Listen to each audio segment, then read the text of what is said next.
but you've also got 2 sets of eyes that can watch yokai drones, as it says on the bottom. They're just watching, Jesse. Both of them speaking, they're watching. They're dialed in. 30 seconds to go. Proverbial rubber will meet the proverbial road as you've got Ape looking for a late flank from above. Finds Gavin, that was the Ram watching. Hot and cold, a successful defuse plant. 2 for 2 so far for the team that loves the objective. And now it's all up to Turds to down below on the bomb site as Reaps has been felled. No kills so far for Reaps. In fact, fragging has been a huge problem for Weibo through these 2 rounds. It does not get any better. M80 starts off with a nice 2-0 on Consulate. Yeah, and I think the big thing for M80, they're not giving Weibo fair fights. You know, Weibo are incredibly talented mechanical players. They're so good at the aim games, at shooting you in the head when they can get a 1v1, but you notice on the clear, it's like a 5v1. It's like a 4v2, right? There's always a man advantage for M80, so even if they lose that first gunfight, they will trade out. They've been winning their entries. They've been using some smoke, some util to try to get those kills cleanly. And then I think Ape going for that flank was the right call, but it was too late. By the time he's able to work the vert after getting that kill on the top floor player, the plant has already gone down by hot and cold. M80 are just a little bit too quick on that execute, and Weibo don't have a good response in the 3v5, so it gets us off to an early lead for M80 on their map pick. And both of these bomb sites are defender-sided. The bottom floor bomb site statistically is one of the most defender-sided sites in the entire map pool at the moment. And yet for M80, it looked like a bit of a cakewalk. Yeah. The site that you typically lose is the Expo Piano bomb site from a defender perspective. So with Consulate, you're used to winning top floor, you're used to winning basement, and then you lose the middle floor. A fun little wrinkle, just like with Clubhouse, only 3 bomb sites have been played. We have yet to see the split site of Teller's Archives appear. So for this map, you've already lost the 2 strongest sites as Weibo. Yes. When do you start to panic? No panic yet from Gohan, I guess, but you're right, Parker. This is going to be setting off alarm bells soon, and if they can't win their tertiary site, the attack timeout has to come out, I think, sooner rather than later. Mid-floor bomb site being played, which means a top floor clear is likely. They've dedicated a lot of resources to keeping those walls closed up on the top floor. I'm looking at Ape on that Kaid. He's playing in sight, so it won't be the first one into gunfights, but his utility has done great work to keep some of those walls closed top floor. He's got the wall kind of between CEO and meeting, closed up with an electrifying claw, and then of course has his roamers up here to play for him as well. This Dogabee's been a real hindrance for Weibo, and well, it's a major pain this round, though M80 quick to capitalize in the previous 2 rounds from those logic bombs will not be able to do so this time, but even if you don't get a kill, you'll still get information. Through the 2 completed rounds, Weibo has only mustered 2 kills. 1 kill per round. Really quite terrible. This is much worse than what we saw out of M80, who had a slow start on Clubhouse. This clear really didn't engage much. They're actually happy to just set up their air jabs. They get admin control and they say, we don't need vending, we don't need meeting, we're good. We're gonna set up our traps and go elsewhere. That's of course doesn't give them vert over the bomb site. That doesn't give them that control that they're looking for. Sometimes you'll see teams try to sneak a plant in without clearing the top floor. Often that's done with some disruption, maybe a Ying, maybe a Capitao being tossed in to those top floor players, but none of that's really been brought by M80. So we'll have to see what their plan is to stop these top floor players as they go for their push. Well, there's a Legion mine to slow down Kino. Hot and Cold and Diffuser are both felled. This will be Diffuser's first death if he cannot be retrieved. Down goes the Mozzie as Gunner is elsewhere. 6-0, a terrific start from Gunner. A complete turnaround as he's already eclipsed his kill total from map 1, and we're only 3 rounds into map number 2. Turnstile will fall as well. Diffuser's been picked back up, so because of that, M80 has actually taken an advantage in numbers. And with just under 40 seconds to go, that's a great time for it to happen. Remember, this is the bomb site the defenders are supposed to lose. And yet, well, Weibo's actually putting up more of a fight than they did through rounds 1 and 2. Things have been turned around completely. Ape shredding through these attackers. As Gavin now needs to go upstairs.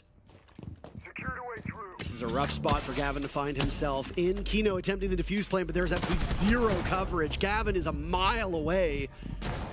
He'll charge over towards the bomb site, but I think this is all she wrote. Reaps will get the kill. He was relatively quiet that round. Things are backwards. This is the bomb site the defenders are supposed to lose. The other two are the ones that defenders are supposed to win, and well, that's not what happened, the complete opposite. So at least Weibo gets on the board. I guess no cause for concern just yet, as they looked a little bit more poised that round.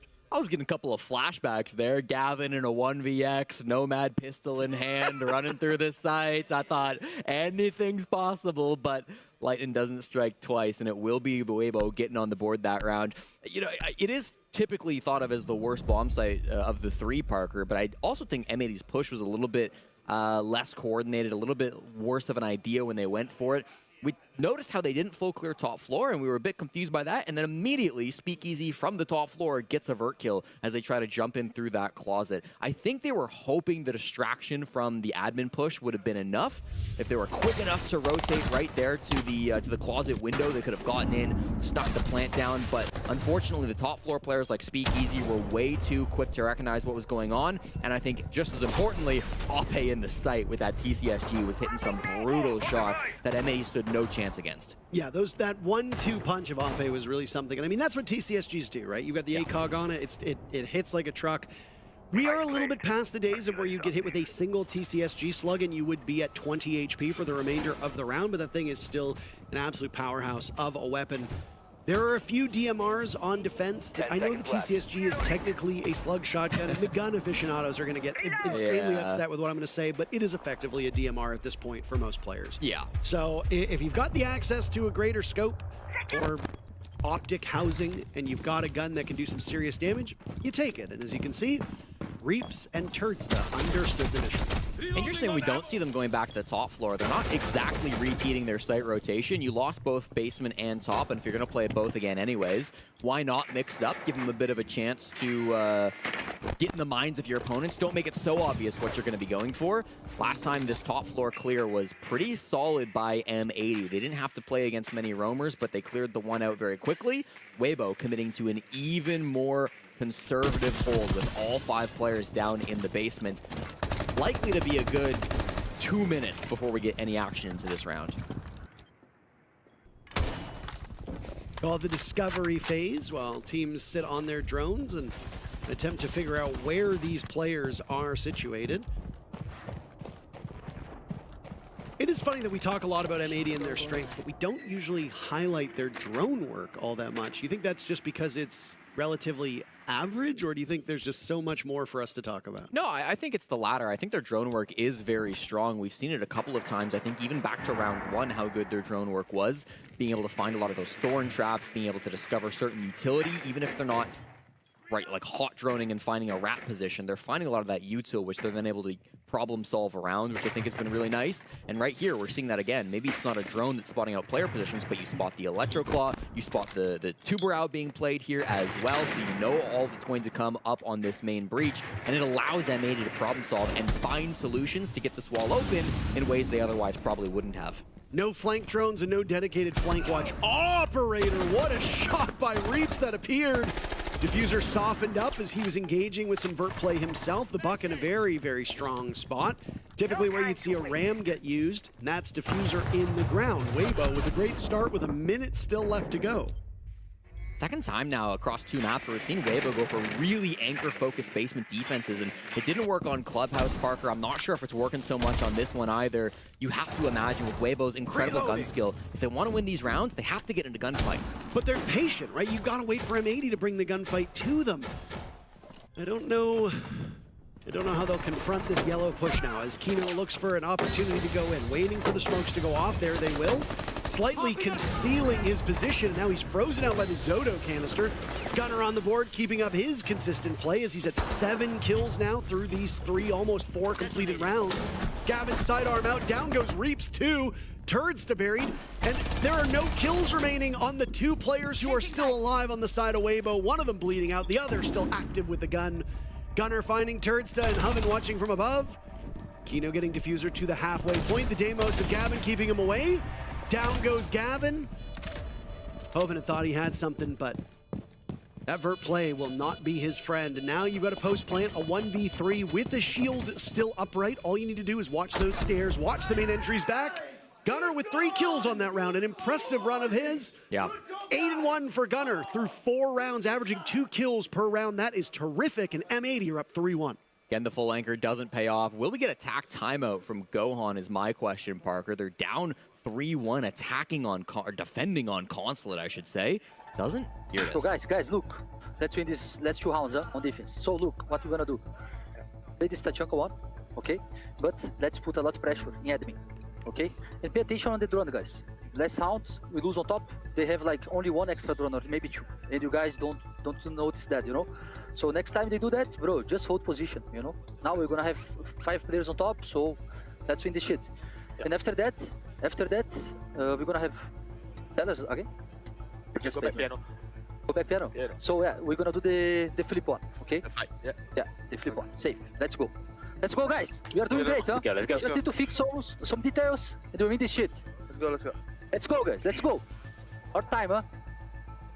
Really interesting to hear the difference in the tack timeouts from the 2 coaches, and I think it largely has to do with the difference in circumstances. Fabian's 1 tack timeout to start this series was very focused on communication, player behavior, the emotional side of the game, and then we see it from twice from Gohan, where he's very strat focused, and I think that is more what Weibo need in a situation like this, where they're already qualified to playoffs. The nerves maybe aren't quite as high for this APAC team, who have been just crushing the competition through the first 2 days of Paris. But it kind of does come back to what I was talking about, where maybe sometimes you're mixing things up by playing a full anchor strategy, but you're an aggressive team at heart, right, Parker? You've got to play with your strengths. You've got to play aggressive. You've got to go and fight these guys on the roam early. That is what Weibo have shown that they do best. That is what M80 have struggled with the most so far through this series. So I hope that we do see more of that from Weibo coming forward.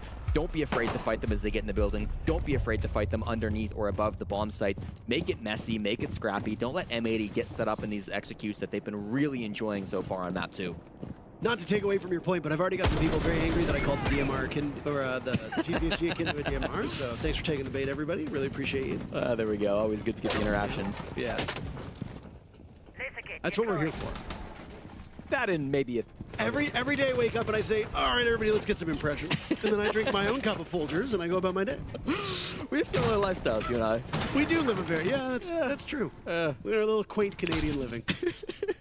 This is kind of what I was talking about, by the way. Fighting things a little bit more aggressive as they get into the building. This is an old C4 that was popularized right when this map was first coming into the map pool.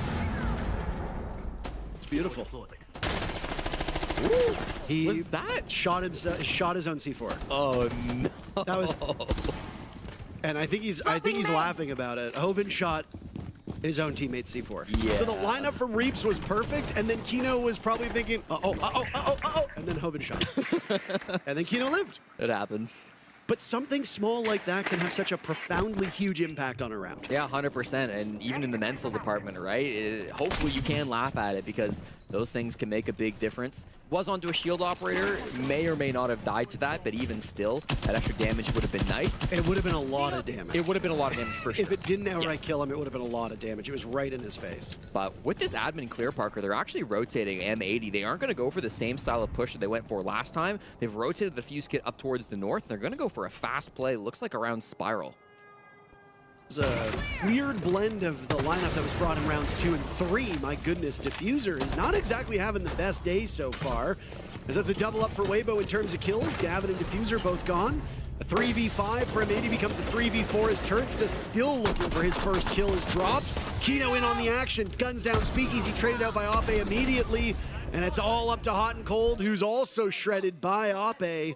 The timeout working wonders, and the gap between these teams now reduced to a single round.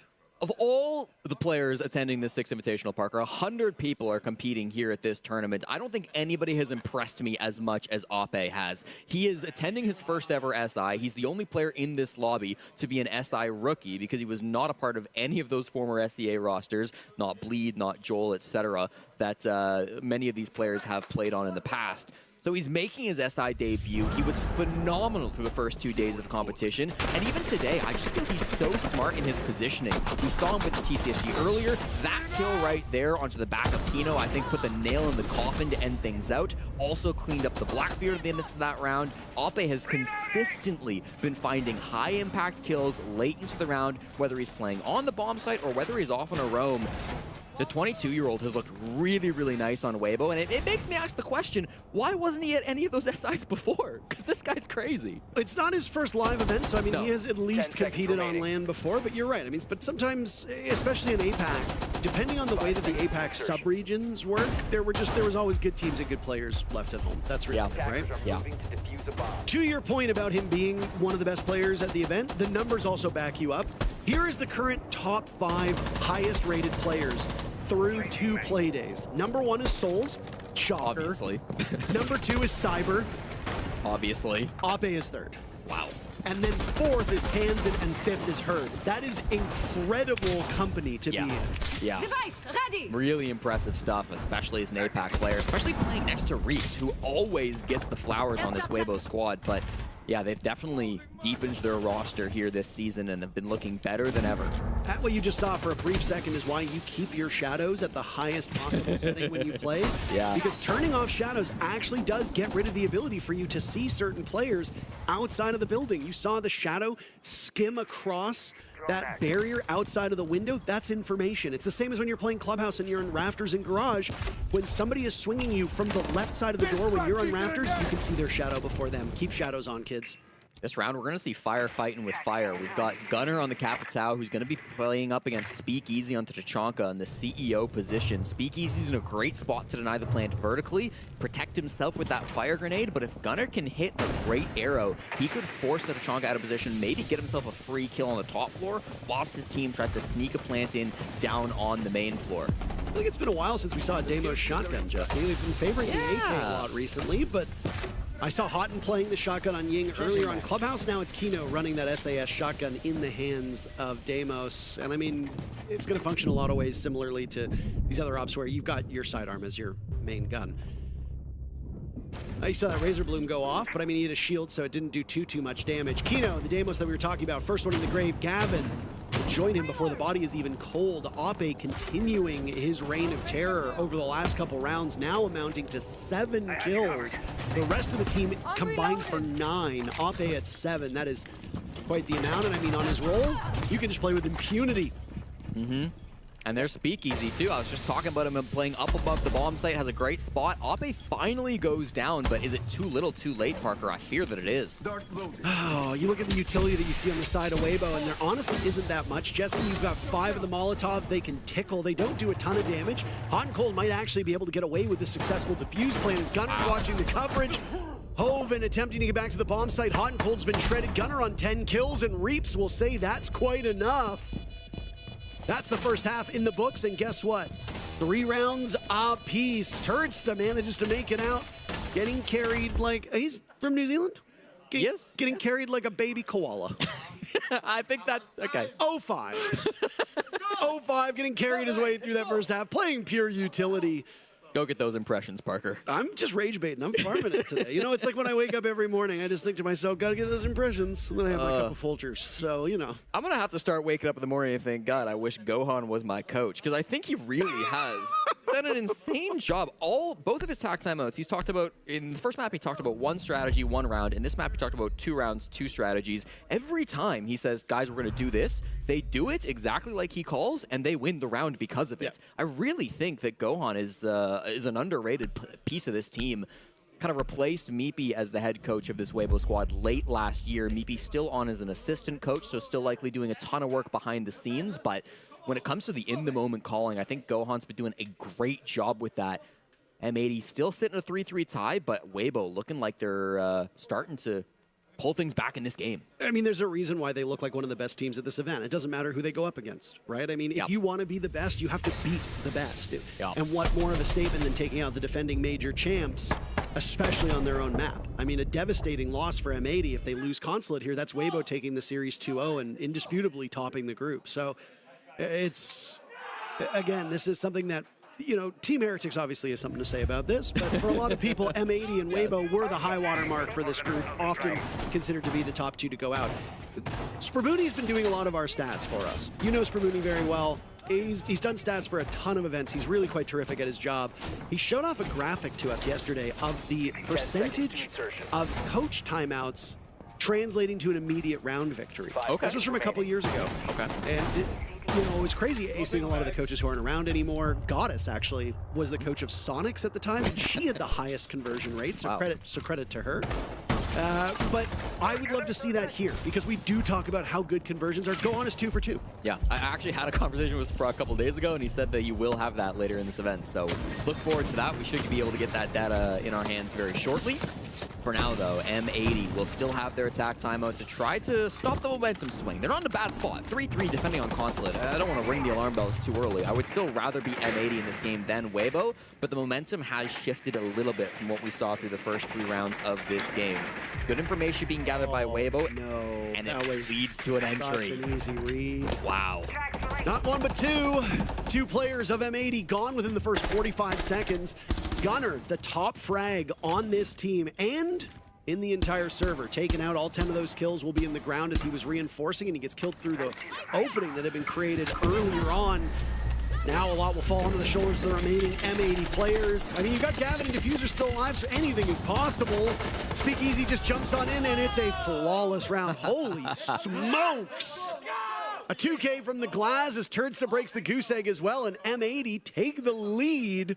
Or Weibo take the lead on M80's map. And I love the speed of that push from Weibo. They were in the building 35 seconds or so into that round. So they had a drone in CEO. They saw the player reinforcing. They said, we can get aggressive here. Hoven was immediately in to try to secure that pick. Reaps gets another one right thereafter through one of the windows. And it's a really fast push that credits Weibo with that victory. Nicely done. I mean, not much to say other than that was clean. That was a clinical. That was really, really clinical. And I don't know if a rush was the intention. I mean, you look at the lineup that they have. Glaz, Lion, Ying, Gridlock. That really does, to me, show a lot of versatility. You can absolutely go for a rush strat there. You can pin them down with the Gridlock. You can pin them down with the Glass, freeze them in place with the Lion, get Diffuser down. You're great. Or you can go slow and set things up. Use those secondary hard breaches to open things up slowly, work your way across this top floor, paralyze them with the Lion, have the Glass posted up somewhere to hold the cross, and you're in a very powerful spot. And I think a big reason why Weibo thrives so much in that situation is because they're so good when they play fast at following that up with more and more kills. They're the highest conversion team at this event coming into day 3. So they win the highest percentage of rounds if they can get that opening pick. So if they do go fast, especially on the attack, if they notice a gap, if they can get that early frag, they are so good at playing together and not letting those advantages slip away. It's something M80 needs to be really careful for over the next couple of rounds. And when you talk about that, Weibo has drawn first blood 5 rounds in a row now. They've only been unable to convert a single one of those rounds. So M80 was also very good with conversions too, through this map and the tail end of the previous map. For sure. So I mean, both teams showing some success here. I do have to wonder if they hadn't gotten that early pick on Gunner, if they wouldn't have hit the, if they would have hit the Jets. They got that pick on Gunner and then they just said, let's go, go, go, go, go. Maybe the intention was always to be a quick push, but certainly after that pick, the site was wide open for you. Well, round 8, time to reset. We go to the default bomb site of top floor, and this is very clearly going to be a CEO take. No secret about that. M80 will be well aware. They know that if they can get the buck out from below, then they can go below to stop the plants. Reaps, after opening some floorboards, survives on 1 HP and gets out to his team. Speakeasy on the Osa has the defuse kit in his pocket. And of course, Osa, another one of those operators that got a slight buff, a little bit faster to put down and pick up that shield. But is it going to be enough when you're playing against these toxic babes from Kino and all the explosives that they could potentially have? Tons of stall potential from M80, and they can ride out whatever obfuscation you want with the Warden on the board. It will really hinge upon Reaps down below, but he's walking wounded. There's very little left of him. What remains is taken out by Kino, so at least one player on M80 has a set of eyes down below, and that is extremely beneficial for this North American team who are looking to hold on for dear hope.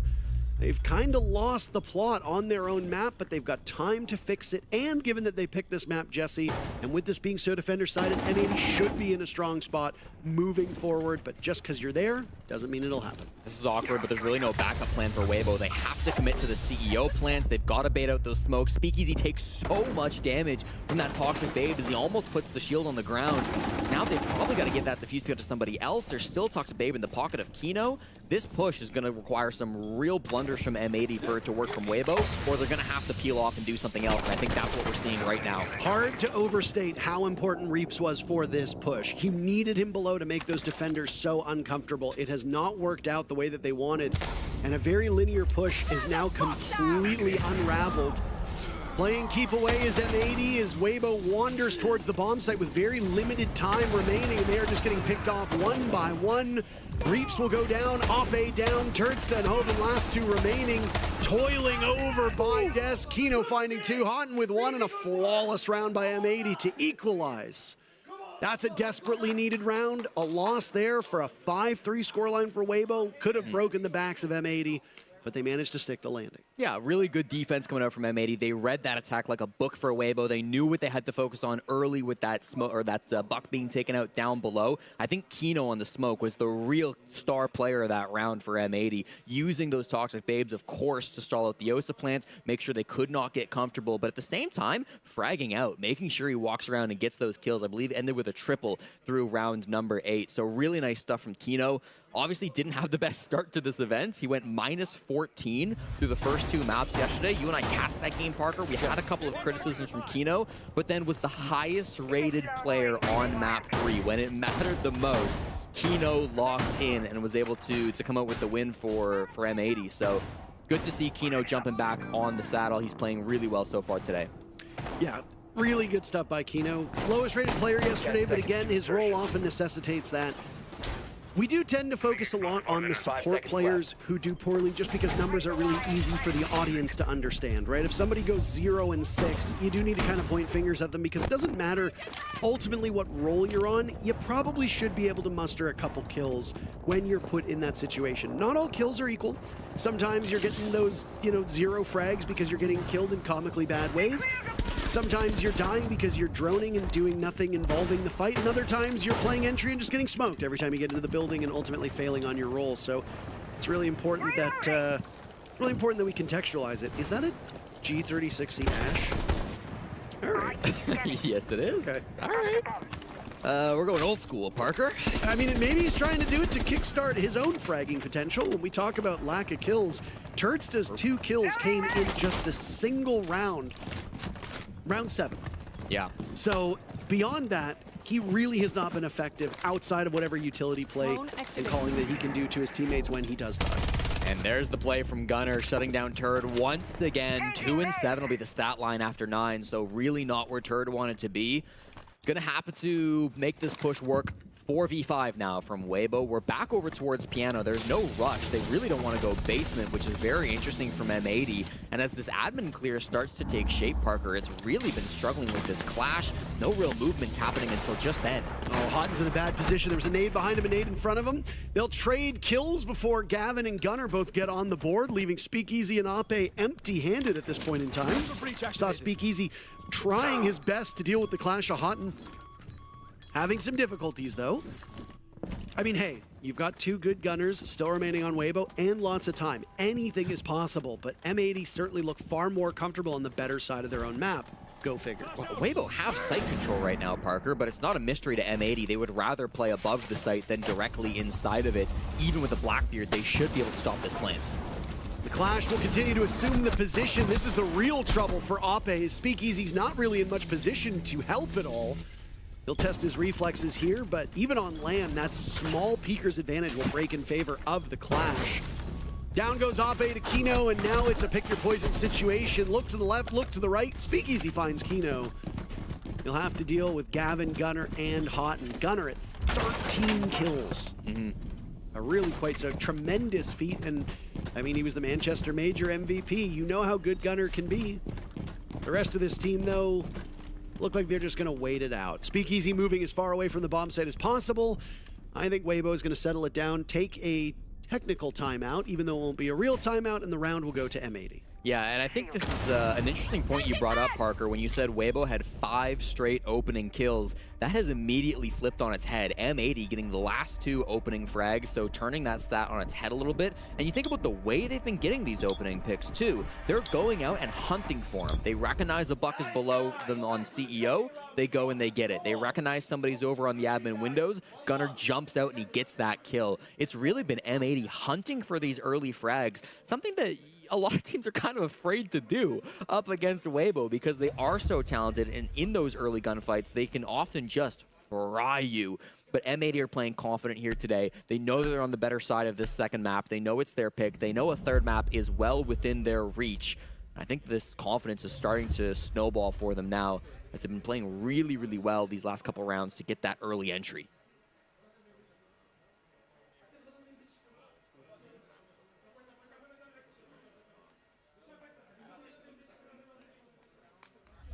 This is where things get tough for M80, right? I thought you disappeared. You can see me. No, I just think sometimes that a silence is nice. I think And for people who are haters of us, yeah, it's been quite snappy. People who are haters of us probably appreciated it. I think sometimes it's nice to inject silence in, especially when you've made a good point and there really just isn't anything to immediately add. Also, sometimes we can't pick up team comms. So after the round is over, sometimes it is nice to just be a little bit quiet because the players will do a little bit of chatter. And I mean, hey, one of the beautiful things about being on LAN is that we can actually hear the players and the coaches speak. That is something that is absent from the regular seasons that go on throughout the year. So sometimes maybe we shut up and we let the players do the talking. Interesting note, just the fact that we are back on Consulate. Obviously, M80 played this map yesterday against NIP. That was a 14-round game, so they played a lot of rounds. Not once did they defend the split site. This was the one bomb site that they avoided. So any VOD review Weibo have been able to do will not matter on this specific site because M80 didn't play it yesterday against NIP. So very excited to see what kind of a strategy they've got set up. Obviously, the Denari being brought by Diffuser, and then a lot of information being held by Kino as well with that pulse. It's going to make it kind of awkward to maneuver around for Weibo. Jesse, you've got the numbers in front of you. My numbers suggest this is the first time we're seeing this bomb site here at SI. Okay, yeah. The whole SI. Makes sense. Well, I've referenced it. I referenced it earlier. I said there was like Clubhouse where we'd only seen three bomb sites. This is called a callback, Jesse. And then it just further strengthens your point, Jesse. Thank you. That's what I say every morning when I wake up. I want to strengthen Jesse's points, and then I have my cup of Folgers. We live very similar lives. Logic Bomb just got popped off. They want to clear this mid-floor aggression, but so far they haven't found any of the roamers. Huge investment to try to track down Kino, and as the Pulse, that is an excellent thing to do. This is a bomb site where you can pull off a really quick execute. If the defenders are not structured around Visa and admin strong enough to slow you down, the Pulse will be quarterbacking this call from down below. So if you can pin him down with logic bombs and those Deimos death marks, you are in a really good spot, and they are trying to isolate him, keep him from getting back upstairs. That's what that grenade was, just tumbling down the stairs, almost landing in the lap of Kino. Playing safe so far, though, Parker. Hasn't let these Logic Bombs or Deimos calls get to him. Oppe, the first to fall with a Nitro Cell from Gavin, one of these top floor roamers, playing with Diffuser, trying to take this space. Turd needs a trade back. He's fighting right now for his life upstairs. Two silhouettes that we see, none that are available for him. Oh, a missed opportunity. He might have almost caught the head of what I imagine is Diffuser. Yep. You can't have turds to get bogged down up there because then that puts a 3v4 on the rest of the site, especially with them holding that vert angle. Kino, who was tracked so hard before, finds one, but that's all she wrote. It's a full push downstairs. This is not abnormal, but it's something you don't see all that often.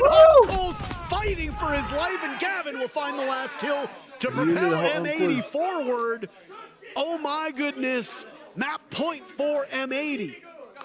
Matthew Stevens, hot and cold in the bottom floor. The trade game from M80, exceptional. You go back to the start of this game where maybe some unfriendly words were being exchanged between Hot and Gavin and some of the other players. In that round, you saw the teamwork coming alive. You saw everybody on M80 communicating with each other, being aware of that fast push back down into the basement, trading things out, and making sure that they never lost that man count advantage. It was a sneaky play from Weibo to have some pressure up above and then quickly come down to try to hit that bottom floor site. They spent so much of the round on the mid floor, so much of the round on the top floor, but when it came to locking down the site, Hot and Cold, Gavin, Kino, those players really were able to do great work, and they really did shut things down.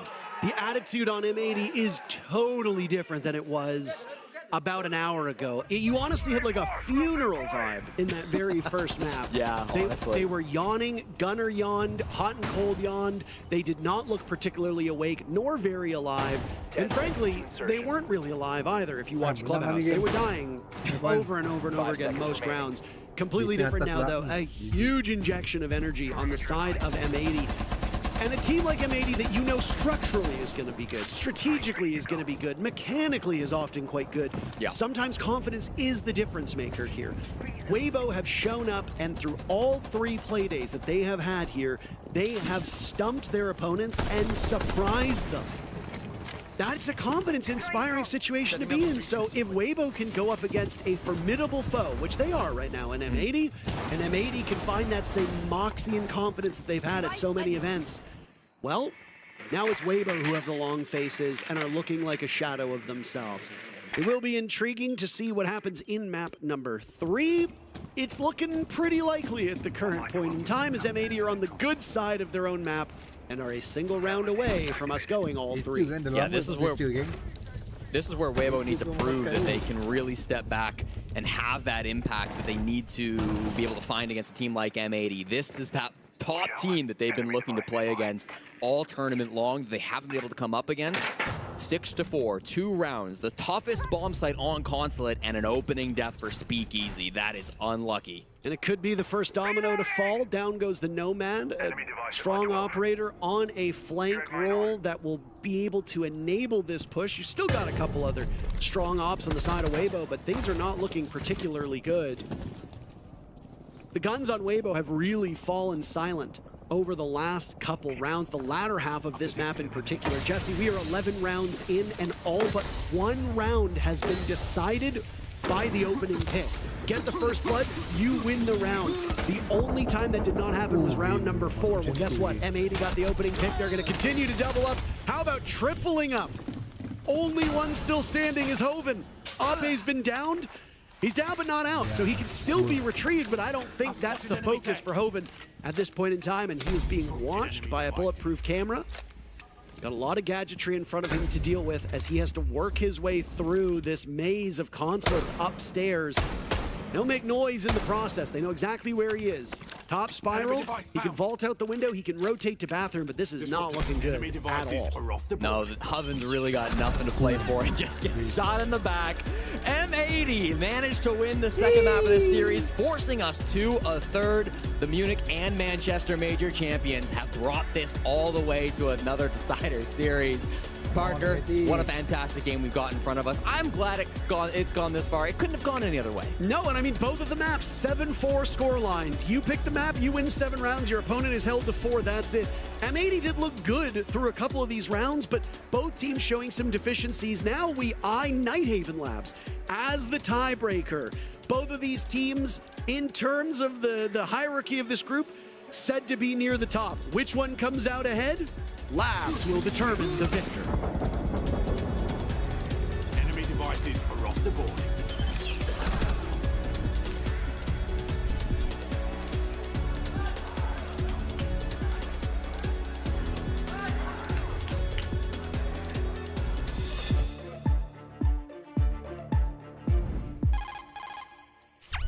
Our window is closing.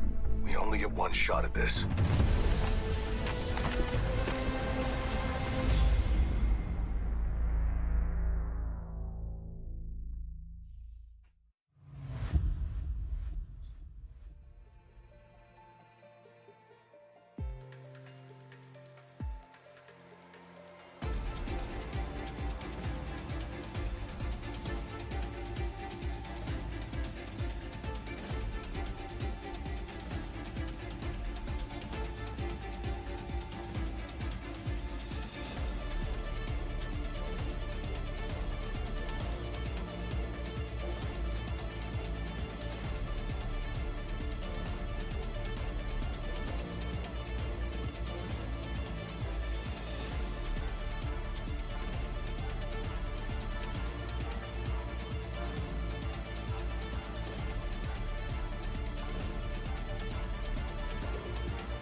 We're all tied up one apiece here, and things are getting interesting. M80 bounced back, and this map in particular, Lax, was very much dictated by opening picks. We were talking about it off air just then. M80's ability to utilize those opening picks were just phenomenal. Yeah, definitely. I think the caster said it best. I believe Jesse was the one that talked about it. You know, in the early rounds, Weibo was getting 5 opening kills going in their favor. And then what M80 understood is they needed to play more aggressive. They needed to take those gunfights early on and get that man advantage going into their favor, and then rely on those layers on their defenses, then forcing Weibo to feel uncomfortable. But not only that, I want to focus on Gunnar. We've highlighted Gunnar many, many times, and in this specific match, Clubhouse, he went 4-10. This, he's ending at 15-5. And Gunnar's playstyle, it's a very unique playstyle. The best way I can put it, it's essentially like a 3D chess. Not only is he playing against himself, but he's playing how he's going to play against these opponents. Whether he's applying that ghost pressure, whether he's just coming up out of nowhere, showing up out of the blue, getting that first pick. It is so instrumentally sound in how well he is playing his position. Again, 15-5, but everyone across the board was putting up numbers, supporting one another, and also just playing for the objective. Well, I mean, we've got a series on our hands now because it's going to get a lot more intense. And fortunately, we've got an absolute legend standing by to help us break it down a bit more. Thank you, thank you. Now, first things first, we talk a lot about M80 being the Munich Major champions because of their diversity and flexibility in play, but we don't really see what that exactly means. Now, this is a prime example of a round that displays that type of flexibility, but first, let's break down what M80 is going for. We're going to see Kino and Diffuser taking side door control and Checker's hallway control to be able to go for a side hit or take top spiral. X Factor player number 1, Gunnar, is putting pressure with Grim to be able to take cubby control and then locking down a crossfire to, again, aid in getting the plant down or taking top spiral control. Another layer to this onion is hot and cold, applying the exact same thing, but another layer never hurts. But now, X Factor player number 2, the most important player, Gavin, who jumps in top spiral. And whether he gets a kill or just makes his presence known, it doesn't matter. It forces Weibo to make a decision, specifically speakeasy downstairs with the diffuser. Do I respond to the plant in sight, or do I deal with Gavin top spiral? And we see exactly what happens. Now, all of this play, in theory, is beautiful, but it only really works if there's an opening, and that's what Gunnar sees. He sees that Reaps throws a smoke. There's an opening. He can make a play, and he executes on it. The smoke, a little too far. Reaps gun down, gets the pick. Gavin jumps in top spiral. He gets the pick. He's in the pin position. Speakeasy makes the wrong decision. He handles Gavin, but the diffuser's already down. Diffuser is downstairs, and the round was even over before Gavin was ever considered a threat. That being said, that's the type of flexibility that makes M80 so lethal. They push us to a map 3, but before we get there, we have to go back to the studio. And before we get there, we're going to wrap things up here. Thanks, Fox, for that one. Let's leave it in the capable hands of Intero and Jesse. Well, thank you very much. It all gets settled here on Nighthaven Labs. M80 came into this event wanting to lift the hammer, yet another, for the trophy case of their coach, Fabian. 4 hammers, potentially. He's already got 3, and he stands alone in that regard. But M80's at their hands full against Weibo. Are they able to overcome it, or does Weibo manage to right the ship after a disappointing map 2? We'll find out on Labs now.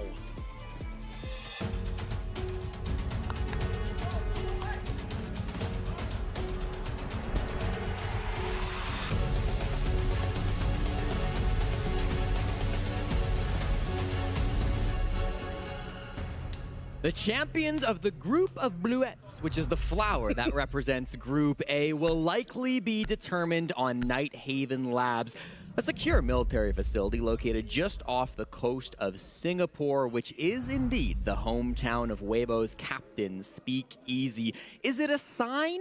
Is it a message from the fate gods themselves that Weibo are destined to top a group for APAC here at the 6th Invitational? Time will tell. M80 certainly hoping that that's not the case. The major champions from Munich are hoping to disrupt the winning streak that Weibo are on. And on Nighthaven Labs, I think they got a good chance of doing so, Parker. They played it twice in the North America League Finals, losing to SSG, but then beating the Rebellion. Weibo really haven't played this map a whole lot outside of APAC. And even against Elevate in the APAC Finals, they won it, but it took them 14 rounds. Bluet, that's a flower. The bluette, I use the French name for the flower because we are in France and because the English name is cornflower. Weren't you corn pop?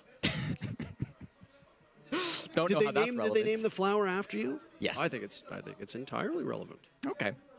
I'm glad you think that. It's like most things, Jesse. It sounds better in French. Yes, Exactly. It sounds much better in French. Well, it was a bit of a slow start for M80 all the way back in map number 1. Both teams winning their respective maps. Weibo doing a great job early on. M80 was able to show some fire before Weibo closed out Clubhouse. Then we look towards Consulate, and M80 goes off to a strong start. Weibo wins a couple rounds, looking a little bit more self-assured before M80 switches to the favorable side and closes them out themselves. You are exactly where you want to be for both of these teams. Well, I mean, neither of these teams want to be in map 3. Both of them ideally would have liked to have stolen their map pick, their opponent's map pick. But most coaches will tell you, and most players will tell you, you go into a best of 3, especially against a strong opponent going, we'll lose their map, we got to win the 3rd map. So now here you are, a single best of 1 on a map that some teams know really, really well, and others have some struggles with. We'll likely see an early mid-floor clear coming out from M80. It's very rare to see defenders here on the bottom floor, but Hoven is actually playing inside a cargo, so there will be something to contend with as Gunnar makes his way below the bomb site. At the same time, his teammates happily opening up the IT wall. Some good ace breaches, of course, with the bans of Bandit and Kaid. There were no real issues opening up that wall, Mira not being played, so happy to get that open quite quickly. But look at Speakeasy. He's actually come downstairs to play alongside Hoven below the bomb site. It's rare to see 1 player down below the site, even rarer now to see 2. But I think with Kino's intel, Gunnar is very aware of what awaits for him on this mid-floor. This is a relatively big map that plays out quite similarly to others. We saw Clubhouse back in map number 1, and right here is almost bar for bar what you see from Clubhouse. This Raptors, this garage portion, and it's being taken by Kino very similarly to what we saw in Club. Can't really use the clash like you did previously. You know, this is the strategy from Weibo that was called by Gohan to stop the Monty from taking this space, but position's a little bit more awkward for a clash to try to take out. Hasn't been brought by Weibo. Could try to do that later on, but not for today. Plant is eventually going to come Aqua side. That's where Kino is located. Uses the EMP, triggers the Thorn Gadget, and backs right back up. That tells them exactly where he is. Still more util to clear, though, with this Thorn pressuring and the Melusi down on the ground as well. Only real damage has been done to Hoven at this time. He just waits, and there goes some fire from Capitao. Capitao also receiving a buff at the mid-season change. If you haven't been following along, Diffuser clears out Hoven on Fish Stairs, and he's got Hot and Cold and Kino in tow. Diffuser gets dropped, so the guns finding their marks on the side of Weibo, at least temporarily, as Diffuser can be retrieved. Reitz has also died, so for Weibo, they've managed to get 1 player down, but nothing secured, and Diffuser gets picked back up. It's a swing over towards that catwalk door. Speakeasy finds 2. Hot and Cold gets 1, and it's suddenly Turdsta. He didn't exactly have the best second map. Can he make up for lost time here? 3 players in front of him. He will just have to pick his targets appropriately. The Bucket Gunner will scoot on by. Turdsta finds him, and Hot and Cold.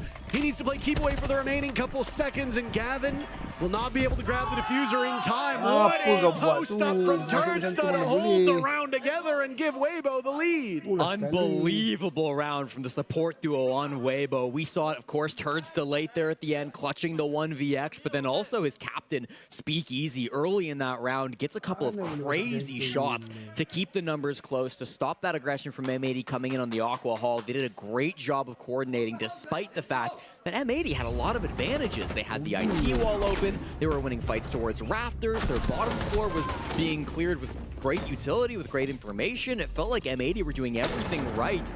But those 2 first kills coming through from Speakeasy, and then Turd in the 1v3 knows exactly how to position himself. The time is a little bit too low for M80. A decently common criticism of this team is how sometimes it takes them a bit of time to get that diffuse kit on the ground, while this time that does come back to bite them, and Weibo take the first round.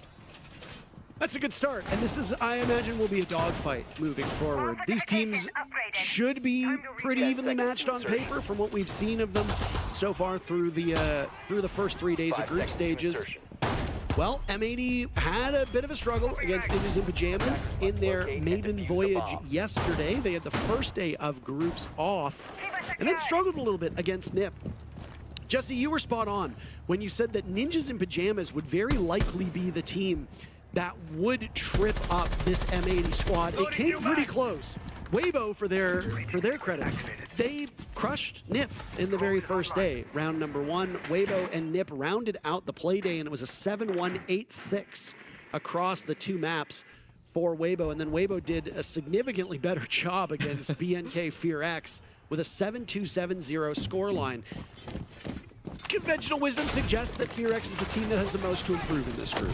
Fear X has the day off today before NIP plays them tomorrow, and then M80 plays them on the final day. And again, if you want to make it out of this group alive, all you really got to do is beat NIP and Fear X, and that's it. Again, M80's done one of those. They'll have to settle for the second on the final day.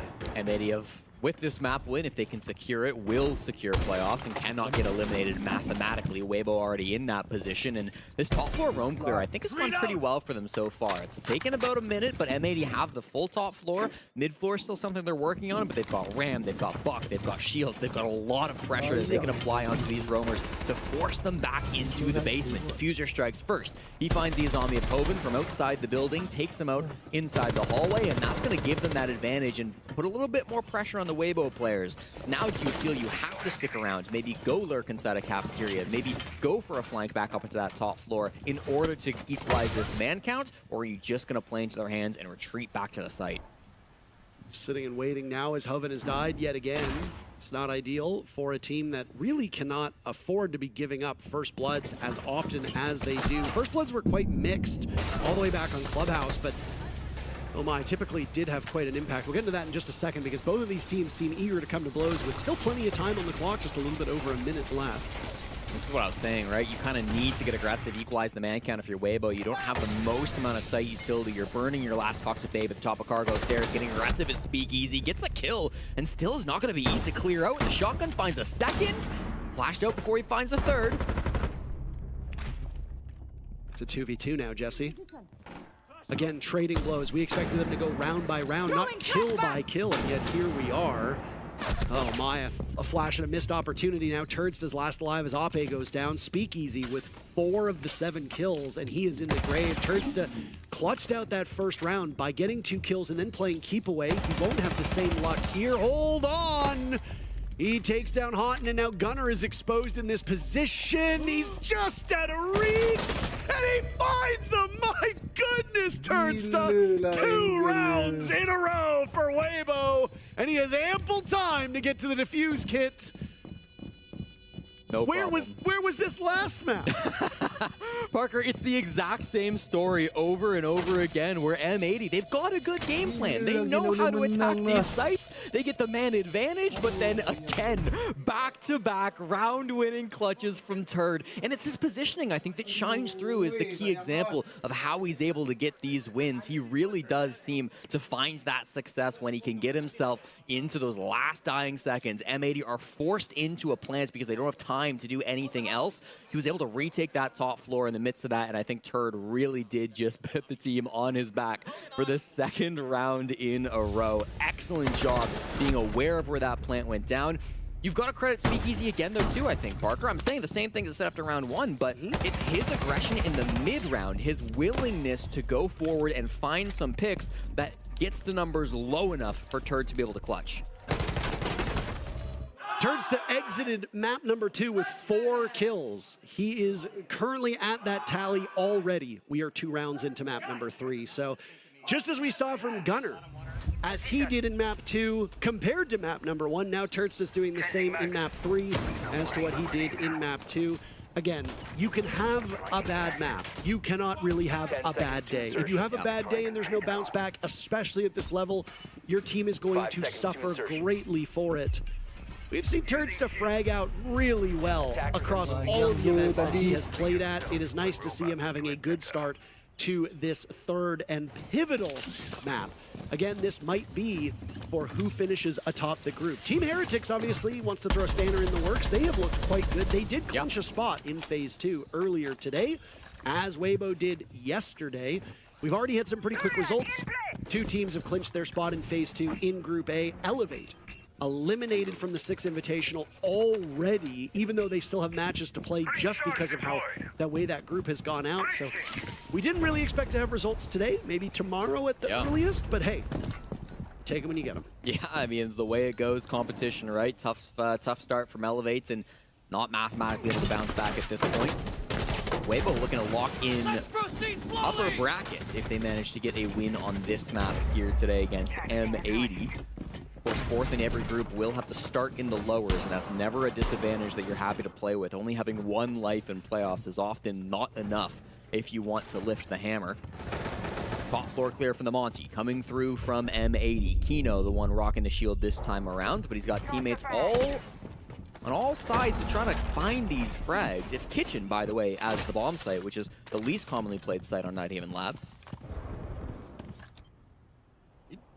Do tend to see all 4 sites played on this map, but again, you're correct. Yeah. That middle floor is where it gets a little bit muddy and it gets based on team preferences, etc. Yeah. We have not really seen teams taking chances on the bad sites, right? Teller's Archives on Consulate played for the very first time in the match that we just had. We've seen a lot of Clubhouse and yet to see any bar stage. When we were just in our break, I think I heard that Hamam was being played on Fortress for the first time on the V stream. I mean, obviously, Fortress is still new. Yes. But I was also told by many people that it might be the worst site that exists. So I've heard the that fact as well. the fact that it's getting played is quite surprising. But hey, teams will pull off the unorthodox, and if you're not prepped for it, even if a site is terrible, it can trip you up. Hoven gets tripped up on his run out. He tries to play aggressive to give Weibo the edge, but it's M80 who strike first. Once again, the early advantages have not been enough for them historically to win these games, and they've still got a lot of util to work through. This lobby hold from Speakeasy and Ape is going to be really annoying to clear past with the shield and all of these ADSs protecting Ape as he pilots these yokai drones. Another run out from Speakeasy, and he gets 2 of them outside for so long, but still walks away with the double. Incredible stuff. We're not in the mid-round, Jesse. We're about at the end. 10 seconds left. Great read from Ape as Gavin walks right into his crosshair. Now it's Houghton and Diffuser as the last 2 standing with limited time. Diffuser getting the kid down. Houghton will have to go perfectly, but he gets jumped on by Ape. Diffuser does get off in time, but Turnsta's there to clean up. A 3-0 start from Weibo. An incredible hold and a great retake. Things looked a little scary, but they managed to fix it in post. M80 held off the scoreboard now for 3 rounds, and you have to wonder when they'll slap that timeout button. Frankly, Parker, Weibo are doing things that I've never seen before. This would be a good time for Fabian to maybe jump in, ask for attack timeout. It would have to be after the bans if it does come through like this, because 0-3 through the first site rotation is a devastating result, especially when they didn't go to what is usually the 3rd site, which is, of course, storage room and control on that mid-floor. But Weibo just making aggressive plays late without advantage. Fabian's microphone is up, so I will take that to mean there is no tack timeout coming through from M80, feeling confident in his players. It's been a hot minute since he's had to call one. Weibo, really strong hold inside of lobby. I don't know if M80 really ever addressed that front lobby position. They may have known it was there, but with Ape playing on the lobby stairs, with those ADSs and the shield, it was an impossible nut to try to crack. And then from that position, they expanded outwards. Ape went up the stairs. They jumped out the window as well. Speakeasy with a crazy run out for 2 kills. Don't know how this works, but Weibo makes the impossible look easy.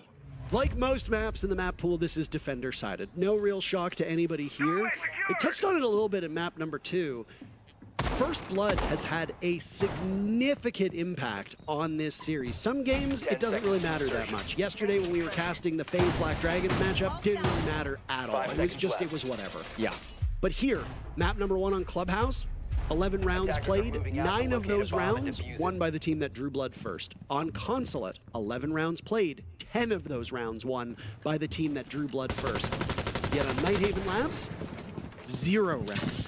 M80 has struck first in every single round and has failed to convert successfully. So just sometimes maps play a little bit differently. You highlighted how good the mid-round has been from Weibo, and Turnstone did clutch 2 rounds, so that can also skew the numbers a little bit. So I would bet you as well that's part of the reason Fabian's not calling attack timeout. Yeah. Because M80 have played better for the majority of all 3 rounds. They've had the advantage going into the final 60 seconds, I would say every single time, but ultimately Weibo are just pulling out some heroics. Turnstone currently sitting at a 241 EPS. That is screaming high. That is higher than God at this point in time.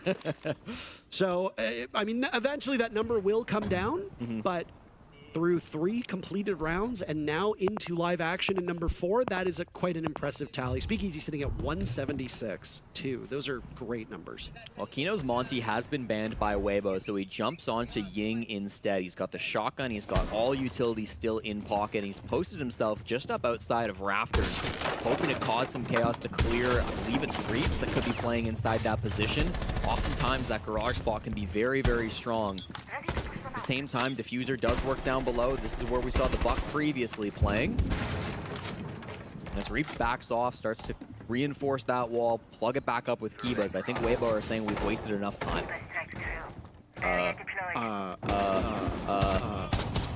Okay. Controller disconnected. Don't really know what to say there. Ape was waiting for Kino to vault in electrical and then throw the nitro cell at him, and Kino did that, and then Ape did not move, and then Kino killed him with a shotgun. And Ape did not move at all once, so don't really know what was going on there. Maybe it was an improper sound cue. Maybe somebody was cluttering the comms, you know. Yeah, must have been a sound issue, but it happens from time to time, and the opening pick has not done anything for M80 so far. Kino's looking for more with those Candelas now going off. Turnstone will get on the board, continuing his hot play. Hoven is not just finding anything right now as he gets shredded. Speakeasy guns down Kino. Speakeasy and Turnstone have really been the story for Weibo through these 3 rounds. Reaps goes down at the hands of Gavin, but again, you still got the 2 big bads that remain. Hoven gets picked up by Turnstone as he returns to the bomb site. 30 seconds left, and M80 with 3 players. Gavin getting Diffuser down. That means Diffuser and Hutton will now watch over that kit. Hoven and Speakeasy right now a single gust of wind away from dying. Air jab will go off. Hot and Cold has to do double duty. Speakeasy sweeping through. Turnstone dropped, and Diffuser gets all 3. M80 is finally on the board. Perfect play from Diffuser in the power position of Rafters. Plays with that Buck shotgun exactly as he needs to. Really nice stuff coming through, and I got to credit Kino in that one as well. Got a couple of kills, of course, got the first frag and then taking this down. time out for a couple of reasons. Obviously, in late rounds, we need to calm ourselves down and then decide what we're doing as a team. I think if we're going to team 1, we flood the guy and we just go for the kill, all right? Second of all, Matt's call is final. No matter what it is, Matt's call is final. When we have this sort of round where we get 1-man power advantage and we have a guy flanking, flood the site again. Count the players and go together. We kill the warden, use the Ying, go through. Make sure to take initiative. So we don't just stand there, walk around on Monty and looking fucking everywhere. Take initiative. Matt is calling the phases of the rounds super well, but we need to utilize the calls that he's giving us. Because right now we've kind of looked a little bit like our eyes are looking 2 different ways. Focus up, listen to Matt. Initiative, initiative, together.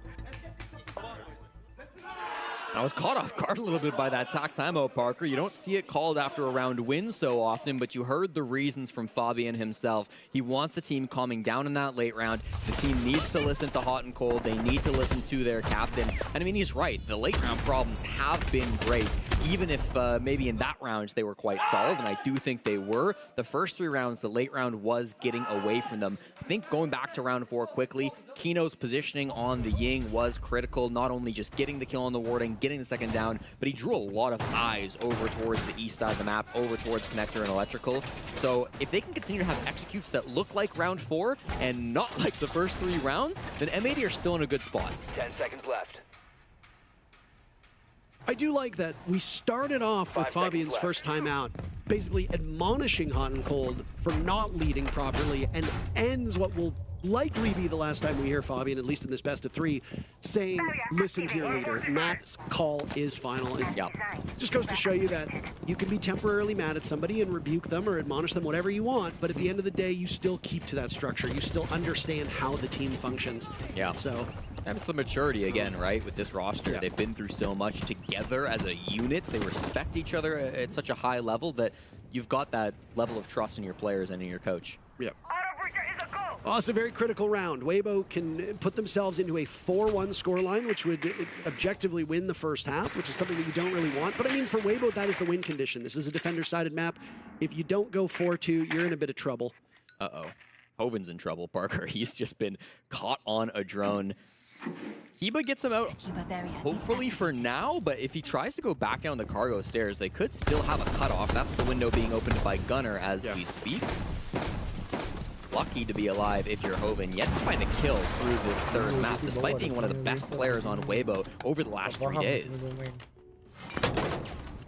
Ape's cooled off a little bit, but that's okay. Again, depth on these teams is ultimately what will separate you from being one of the good teams, being one of the great teams, or being a major winner. I mean, M80, if you look at their Munich run, if you go back to Boston, you look at FaZe's run, Vidaking had bad games, Cyber had bad games in Boston. That's bound to happen. Kino had bad games, Gunner had bad games, Diffuser had bad games, and then Diffuser ends up being the MVP. It happens. You will have bad games, and again, as we said, you have to fix it. Turdsted had a terrible second game, and now look at him. He's been instrumental, and 2 of the 3 rounds Weibo's won are basically because of Turdsted and nobody else. Reap's in a tough spot. How is he alive? Makes it back to cargo stairs, fishing for a bit more though. He knows that his teammate of Hoven is committing himself to more so they can keep playing aggressive. Turd getting aggressive too, just on this mid floor, finding a pinch onto Kino, but no kills still through this first 2 minutes. A lot of damage that's being done. These rounds are just flying by, Jesse. I mean, you blinked and it was 10 seconds to go in the previous round. Gunner will kill Hoven. It has not been a good run for M80 after getting first blood. They have managed to drop a lot of these rounds, again, mostly because of Turds' heroics. He won't be able to do much this round as he's put in a body bag with 35 seconds left. Gunner shredding through him. M80 yet to lose a player, though a lot of damage has been done. Kino dropped, bleeding out. Suddenly the whole server is gone. It's just Speakeasy standing against 4 on the side of M80. He'll confront Hot and Cold and scramble off of his position. Still 1 gas canister with 20 seconds remaining on the clock. This is winnable for Speakeasy, but boy, oh boy, would it be mighty hard. It just got a lot harder now.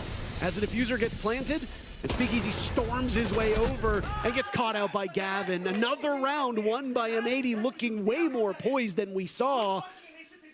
I feel like you're kicking yourself after those first 2 rounds that probably should have been won by M80, but weren't. This scoreline could be completely different. That's a great point, Parker. This could be a match that's running away for the North Americans, but it has not been so, thanks to a couple of heroic plays from Turd. We do see M80 still finding some success in these early rounds, in these mid rounds before going for the executes. They were really together, and it brings me back to the conversation we were having about their drone game, I believe on console at map number 2, where maybe something we don't talk about M80's drone game enough, but it gets such good information, even when it's not finding a player, it's clearing what angles are not there. They were very aware of how many roamers were up on that mid floor. It was a 3-man commitment to that kind of area around control, area around the cargo stairs. They did a great job pinching that out, found their players they needed, and then Speakeasy, an impossible task, despite how good he's played today, just not able to clutch up in that 1v4. So really good stuff to come through from M80, and they have bounced right back in this game. It's always impossible until it's done. Yeah. Speakeasy didn't get it done, but I mean, go back to round number 1. Do you think Turds to Clutch is a 1v2? Most people probably say no. Does it happen again in round number 2? Again, most people say probably not, and then it does. Yeah. Here's the spawn peek that we've seen before. Reach running out of the IT breach. I remember Turdsted doing this with the Boss G years ago. Maybe a year and a half or so. And he got like 99% damage onto somebody at one of the first events when Boss G was still really being discovered as one of the best guns. It's been nerfed since then, so of course we don't see that anymore. Run out from Reaps with a slightly worse DMR. Shotgun does not do as well, but even still, I like that that spirit is alive for Weibo. They're willing to go for those aggressive moves. Look at this. This is a lot of value. A single drone, they spotted the legs of 2 separate players, and obviously drone intel is only good for a very small period of time. You have about 5-ish seconds until that intel that's scouted out by the drones is no longer relevant. This is something that is often misunderstood by more of the casual viewership and casual audience, is that you'll spend 10 minutes droning, basically. Realistically, you'll spend about 25 seconds droning, and then you'll vault through a window, and guess what? By the time you have left that room, somebody's now rotated into it. You need to be able to drone and follow up and action on it immediately, unless your drone is being used for intel, because a lot of times that intel with gadgetry is not moving. You see a bulletproof camera? It's probably still going to be there in more than 5 seconds. Well, Hoven will end the first half without a kill. 0-6 as Gunnar finds him. Turd inside of Electrical takes a bit of damage too. This pressure that M80 are able to apply over towards Electrical was the key factor that got them that entry point in the previous attack on the top floor. They've got it once again. It's not with the Ying this time. In fact, the whole team is really playing over towards the east, but it's bleeding Weibo at the moment. They're dropping players. They've got to find some way to answer back, because once these walls get open, the plant's going to be there. Gunnar holding the fuse kit at the moment. Not sure if he'll be the one to commit to the plant, but they've got smokes, they've got the glass to go for the cover. It will still be strong even without the shield. Oh my goodness, Kino executes Speakeasy. A little bit too late though. Diffuser goes down at the hands of Speakeasy, but still, you're able to keep these numbers close. Reaps will equalize at 3v3. Kino seeing through that smoke, takes down Ape. Now it's Turdston Reaps to clutch out. Turdston now with 7 kills, holding this position inside of Electrical. Weibo have watched as their grip on this half has slowly loosened, but Turdston once again might be the saving grace of Weibo. 2 of these 3 rounds, largely because of him. Can he pull it off once more? Hot and cold in a daunting situation, 1v2. Not a lot of time left. He doesn't hold the defuse kit either, so he will have to go for frags. He's made his way over. He gets very clearly disoriented, and it is Turnsta to once again save the day. 4 rounds for Weibo, 3 away from defeating the major champs. From Wellington, New Zealand to Tokyo, Japan to Paris, France, fans around the world should be excited with how Turd has played this half of Siege. Just saving Weibo, bailing them out of bad situation after a bad situation. I thought M80 had the keys once they took connector control. Kino is hitting beauty shots on that glass. The best sniper player in the world, in my opinion, let me add. But it didn't matter. We took you to say that. Because we got to see Turd stepping up into Electrical. He hits a rat spot and he downs the diffuser. The second he sees that kit hit the ground, I think a light bulb goes off in Turd's head and says, oh, I'm winning this round now. And my God, he just seems so good, so composed in the late moments of this game. Dialed in, Ape was the player on the team that we highlighted heading into this matchup. 3rd highest rating, in excellent company with some former world champions surrounding him, and then Kan's in there for the ride as well. But I mean, when your contemporaries are Souls, Cyber, and Herds, I think you're standing shoulder to shoulder with the Giants at this point. He's regressed a little bit. And I mean, in a best of 3, that is bound to happen. Even Shaiko, a player that people often refer to as one of the greatest still remaining, if not the greatest player, that is still actively playing the game, does tend to fall off and have some issues in best of 3s. Everybody does. It's more about your contributions alongside your team. Yeah. I really feel like this has been the biggest story for Weibo. We've always known that they are talented gunners. We've always known that Reaps is insane. People have been talking for years about how good Reaps is, but this feels like the first time this Weibo, Bleed, whatever you want to call them, core, has shown up to an event, and they've got 5 guys who I am terrified of going up against inside of a battle. I mean, Speakeasy's at 10 kills, Parker. Turd has clutched 3 times. Hoven has had some ridiculous numbers, as you were just talking about, shoulder to shoulder with Giants. I feel like Weibo are far more of a complete team than what we've seen before. And frankly, I mean, they're beating the major champions right now, Parker. There's no reason to say this APAC team couldn't go all the way and do what's never been done. No, I mean, absolutely. APAC has not really had much success over the last couple of years. I mean, you have to go back to SI, I think it was 2019, where Fnatic and Nora Rengo made that deep run. Might have been SI 2020. All those tend to blur together, but I think it was 19. Either way, APAC's domination, or at least success at a top level, has been very few and far between recently. You know, usually when people are making their tier lists, they're towards the bottom. And a lot of people had these APAC teams in their groups being among the first to go home. The only team that has gone home from SI so far is Elevate, the team that is comprised of Brazilians, but competes out of APAC. A team that is quite polarizing, admittedly, as they are, you know, just entirely imports, but still an APAC team nonetheless. The only real glimmer of hope for the region was Hag finishing 2nd at Reload. That wasn't a major. That was a one-off introductory event for CJax. So you can't really look at that and base APAC off of it. Well, sometimes the second half can be a whole new game, and that's what M80 are hoping for. They'll be playing the top floor first as we see Weibo start to take garage control. Always going to be the Azami locking this part of the map down. It is Gavin's job to be the first point of contact, but after waiting 90 seconds, he seems fine with conceding the Raptors position. Don't mind that at all. Staying alive is not a bad decision in this situation, especially because I think he has delayed big time. But with garage in their control, Hoven down below, we are seeing the pieces start to assemble for Weibo, and I feel like at some point, someone on M80 has to step up and make a disruption. Diffuser's having a very, very good game. It comes at a great time as he's been in the middle of the road so far through this matchup. Speakeasy, the statistical best player through this best of 3 for Weibo. Ape, second worst. And second worst in the entire lobby, which again, way below what we see from him. But good news, you've got players who are doing very, very well. And Turds has been huge this map in particular. 19 kills between Speakeasy and Turdsta. 4 kills between Ape, Reaps, and Hogan. So 35 seconds as well. Toxic Babe's going out. Hot and Cold strikes first and second for a 2-man lead for M80. Hot and Cold continuing his great run. Diffuser's on the board now as well. M80 looking to make up for lost time. They're on the statistical better side of this map. They cannot lose out on a couple of these rounds. Ape taken out by Gavin. Now it's Reaps on very limited HP, holding on to the Diffuse kit. Maybe a look of confusion and worry on his face. Hot and Cold gets the job done, and M80 reduces the lead to but a single round. Very nice round from Hot and Cold. The second really big multi-kill he's had here on Nighthaven Labs. And talk about Houghton as a captain. He's been the focus of our cast for a good chunk of this, just based on how the series started with attack timeout. But I truly think he should be thought of as one of the greatest IGLs in the world. Go back to the start of 2025, right? Gets dropped from his organization. Half his team leaves to go sign with M80. He's kind of left in the middle of nothing.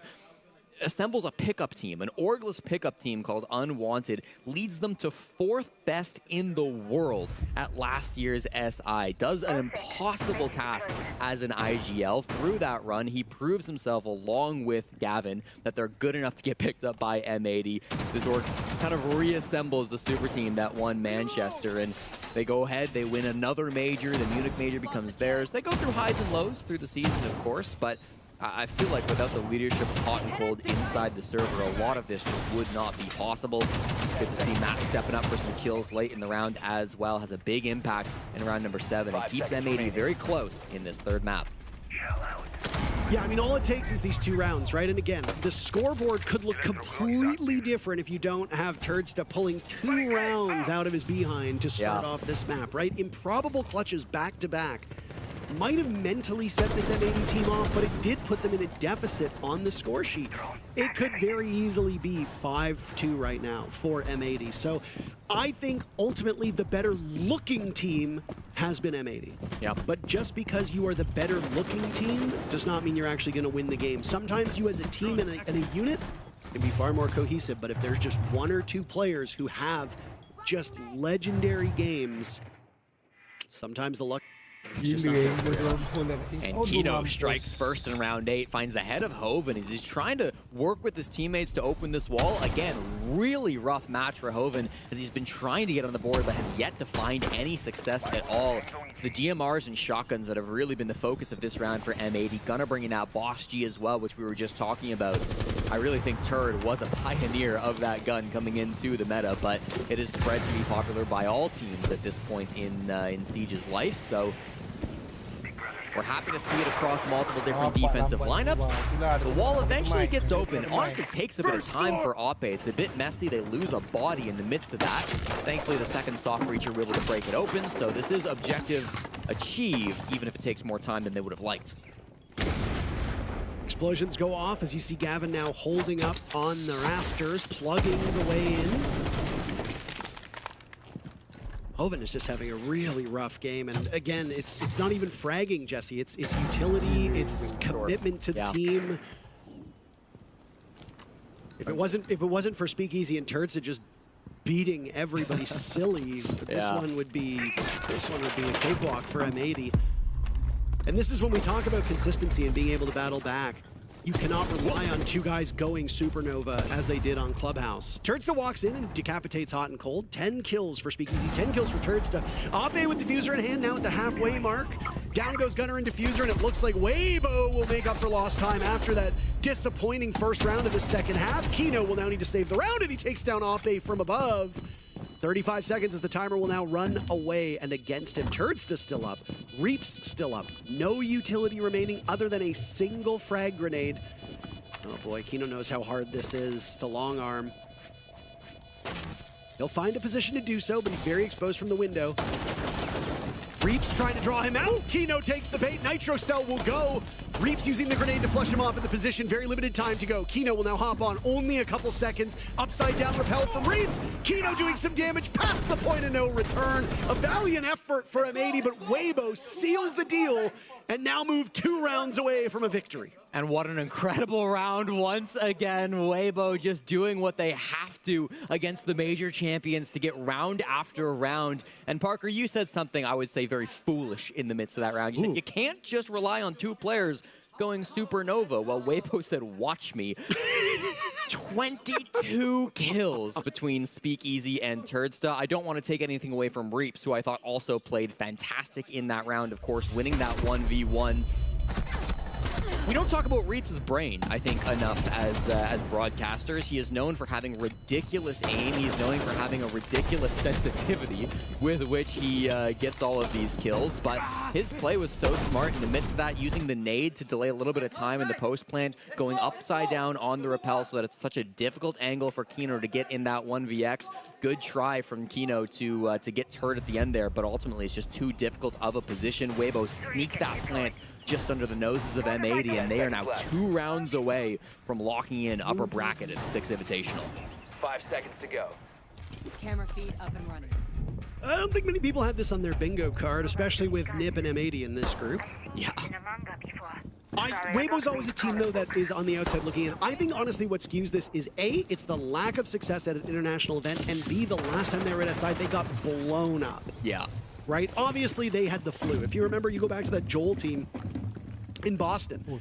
They were tremendously sick. Like, you know when people say, like, I'm dying, like, that is, like, that's a light cold compared to what they had. Yes. They were incredibly unwell, and unfortunately, they had no Michael Jordan flu game. They just did not show up. So that, plus APAC historically being a weaker region at international events, yeah, you look at the defending major champs, you look at a team like NIP that is, you know, widely considered by other Brazilians to be one of the best teams. Yeah, these 2 teams are going to walk this group. Yeah. And now Weibo's here saying, hold my beer. Yeah, no, it's been really impressive to come through. No doubt not controversial, the best team in APAC, showing exactly how good the region can be. I made it would go Kitchen Cafeteria to defend for round number 9. Potentially their second last bomb site that they'll get a chance to defend here today on Nighthaven. But again, both teams seeming to like this bomb site so far. Already we've seen Weibo take control of meeting. They've cleared out one of those shells being used by Gunner, so no teleportation is going to be happening with this Scopos just yet. Lobby control, I think, was the real linchpin that let Weibo win this last time they were defending on Kitchen Cafeteria, but it's not being held as heavily by M80. Instead, they've got a lot of players in the site. Gunner a bit off-site, kind of over towards meeting more so. And then Kino, of course, just the one lone player trying to lock down Lobby. No shield, no ADS, it's just a Nitro and a Dream. No, Dream was on Cloud9 just. All right. Okay. Ape with 1 big kill, Speakeasy with another. Weibo overpowering these M80 players off-site, and Diffuser, whose top frag on the side of M80 is in the ground. Persistent utility from Diffuser will still be present. Kino, though, an active gadget. Losing the Warden is rough, but as you can see from the lineup of Weibo, not the end of the world that you don't have a Warden. Yes, there are smokes present from Ape's Thermite, but Warden is not the be-all, end-all. It's not like you have a Ying, it's not like you have a Glass, it's not like you have all these smokes that are going to be thrown down. Hoven finally gets his very first kill, and it comes in round number 9. It's reduced M80 to 2 players. 5 still upright for Weibo. 30 seconds remain in the round. Hot and Cold on the run inside a kitchen, and it doesn't look like he can handle the heat at all, Jesse. Unfortunately for him, he's toast. Gunner with 2 picks, very quickly bursting out of his position, looking for the flank. Ape at the halfway point of the diffuser. What can Gunner accomplish? Nothing. Turdsta with 12 kills, and it's match point series point for Weibo. They look so composed. They look so ready up against what is sometimes called the best team in the world. They are not able to be fumbled. They're not able to be stopped, Parker. Hoven also on the board. He types in chat off screen, thanks for the first kill. Congratulations. It's a team effort here in Paris, Parker. Everybody's getting involved. I mean, I said that Turdster was getting carried like a baby koala in the previous map, and I'd like to issue a correction. Hoven has taken over now. Yeah. He's the one being carried around, but... And again, that's okay. Hoven is also the dedicated hard support on the team. If there's anybody who should be towards the bottom of that squad in kills, it's him. Yeah, obviously, I mean, we talk about kind of the trident of Weibo sometimes of being Ape, Reaps, and Hoven. I think the last couple of days, they have been the ones to really shine. Today, Turd and Speakeasy have kind of taken over, but that's just, again, going back to the depth, right? I mean, consistently, this Weibo squad looks so deep, so composed. And for M80, talk about a team that have done the impossible multiple times. They've risen to be the best in the world on 2 separate occasions, months apart, more than a year apart between their 2 major championships. At what point do they lock back in? Or is this going to be a stumbling point that they so rarely see?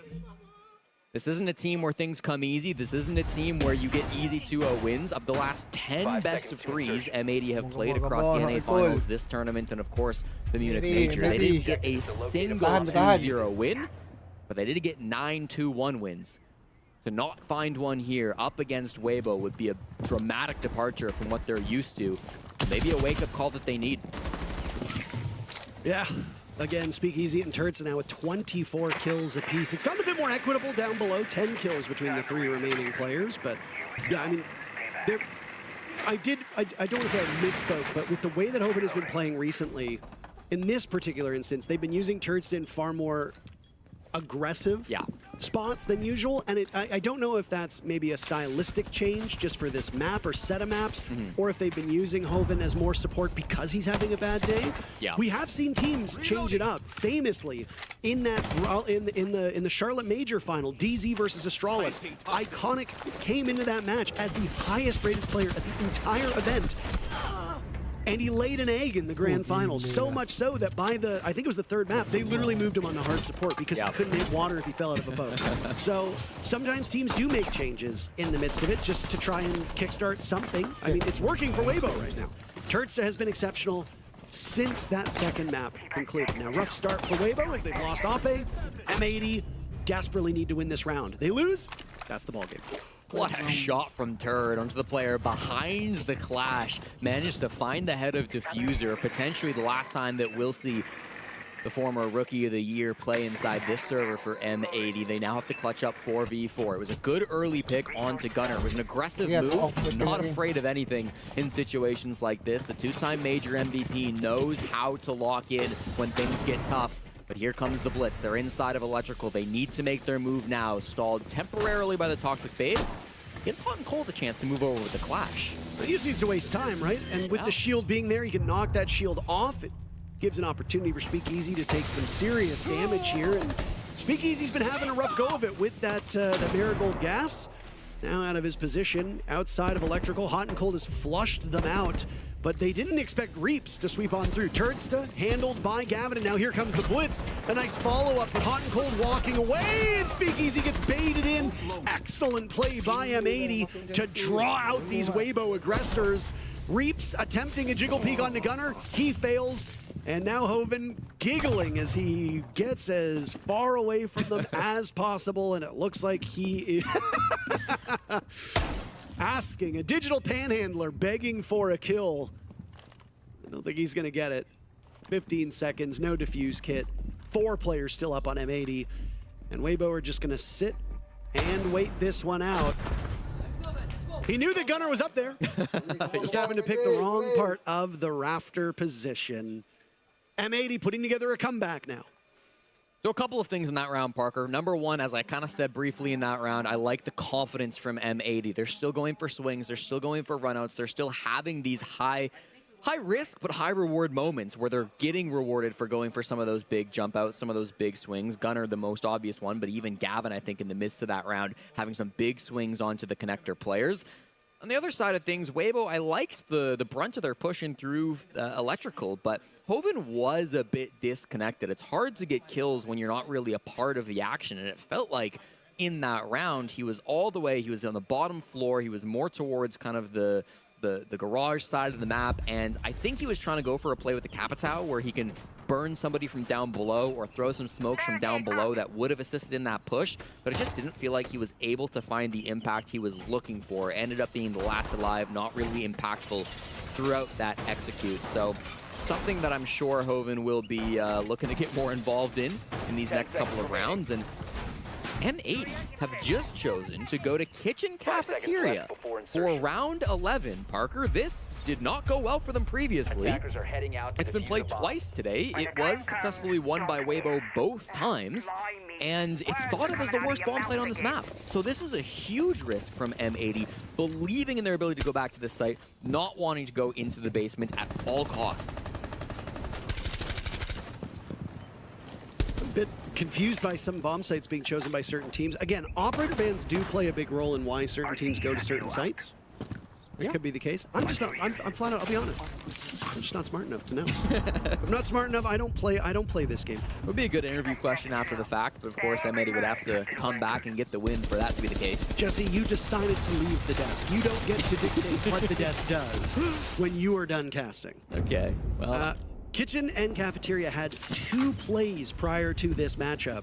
Okay. And yeah, not exactly the greatest sight, but across all 4 times that we've seen Nighthaven Labs, and of course these numbers are for the start of the day, so if Labs has been played today, the stats do not reflect this. Both Assembly and Tank and Storage Control Room actually have favorable win rates for the attackers. So it could just be that even though it's not the greatest site, they feel like outside of Command and Server, which is the upstairs bomb site, that Kitchen is the next winnable. That's my best guess as far as the logic here goes, Parker. But top floor meeting push has gone pretty well for Weibo. They've gotten most of their ram drones out at this point. They've used all of that utility, and they see the Scopos. Gunner, his barrel sticks out before he does, and Hoven is holding an angle, begging for kills in the last round, and gets them here in round number 11. That's about as free as a kill as when Gunner tried to reinforce on Consulate. So, I mean, I guess, hey, that's a big gun. Scopos is a clanky operator. You found it. Now the other remaining drone will just simply be a sentry turret at this point in time. Kino gets mobbed by Speakeasy, and Weibo have found themselves in an excellent position. 3 kills to go for Weibo to conquer the defending major champs. Time to be a hero. Diffuser in the smoke. Long angle with the DMR. What can he find? Hot and Cold and Gavin hoping they can feed him some information. Hot, of course, with the clash, but they know exactly where he's at. Shots going his direction, and he has to retreat temporarily. What a showing this has been from Weibo. This has been an excellent series so far, by the way. Just in terms of the caliber of the gameplay, the way these teams have traded back and forth, this is a must-watch match for those of you that have not seen it from start to finish. And the finish seems like it's coming pretty soon, Jesse. Diffuser on an island, and it's won flawlessly by Weibo. They conquer the defending major champs. What a statement through 3 play days for this APAC team. They look like world beaters right now. There's no stopping Weibo in Paris, Parker. They seem to know exactly what it takes to beat even the best of the best. It wasn't a fluke. It wasn't just that they were playing poor opponents earlier in the tournament. You put them against anybody with the gun skill that this team has, the coordination that they need in the mid-round, and that late coaching coming through from Gohan as well. All the pieces are here to send APAC all the way to the finals. An incredible showing, but we've still got more games to go. We'll be back after this break.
everybody, welcome back. I'm here with the one and only Turd from Weibo Gaming. An incredible game we just saw between Weibo and M80 that went really in the distance, that was pulling on all of our heartstrings. I want to talk to you about this because I feel like every time there's massive doubt cast by a lot of fans out there on APL teams and Weibo in particular, but you've been doing so incredibly well in your group and you defeat a team like M80, the major champions in Munich.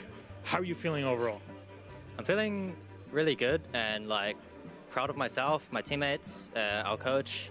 You know, like we have a lot of doubters, as you said. So to be able to like beat a team like M80, you know, the most recent major winners, just a really good, like, just happy feeling, you know, for ourselves and for all the hard work we put in every day. Of course, this is all in best of threes, not even best of ones. So all of that major stuff that you have in the initial phases out, 3 maps, big pressure on both squads.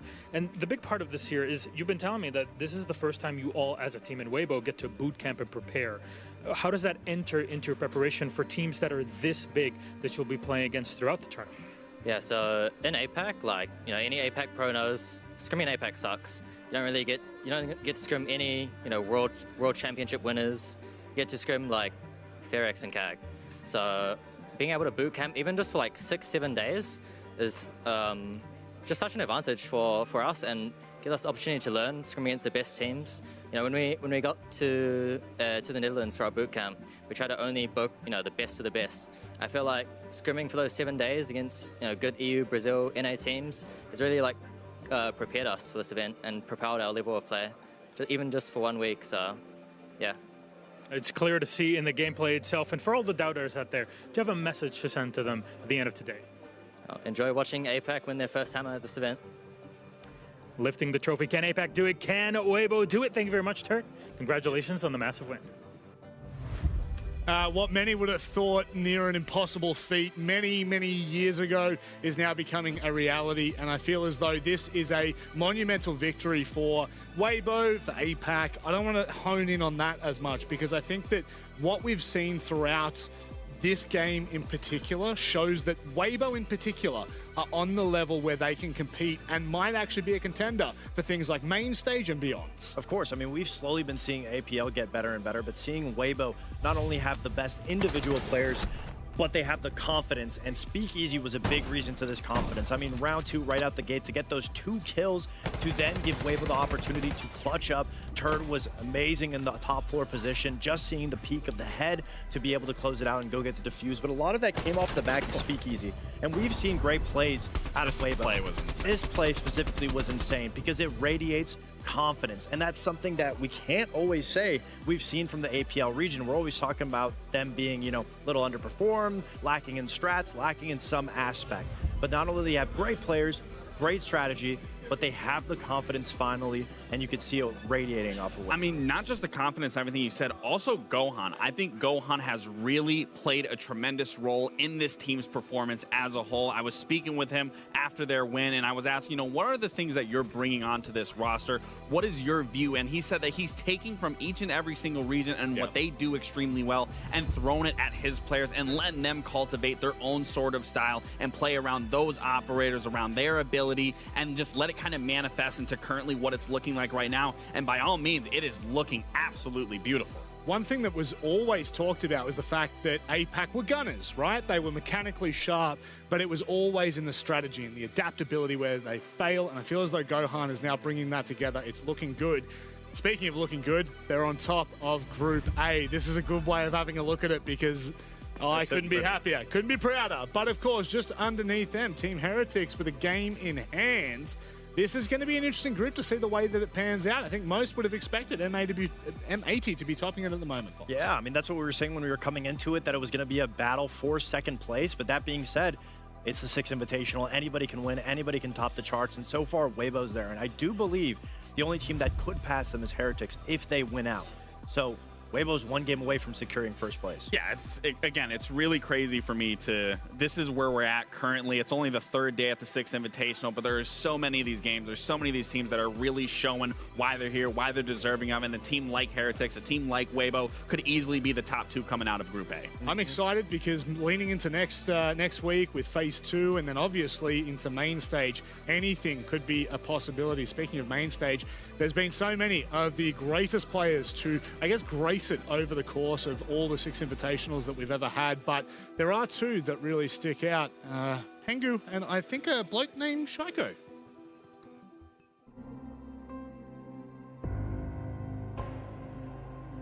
Honestly, a lot of players are scared of you, obviously. We were suspicious because you're too good. Like, that was literally what happened. And I'm the one who sent the email. So, like, I'm the one who did it. That's the story, right? None of us really thought that you were legit. Back then.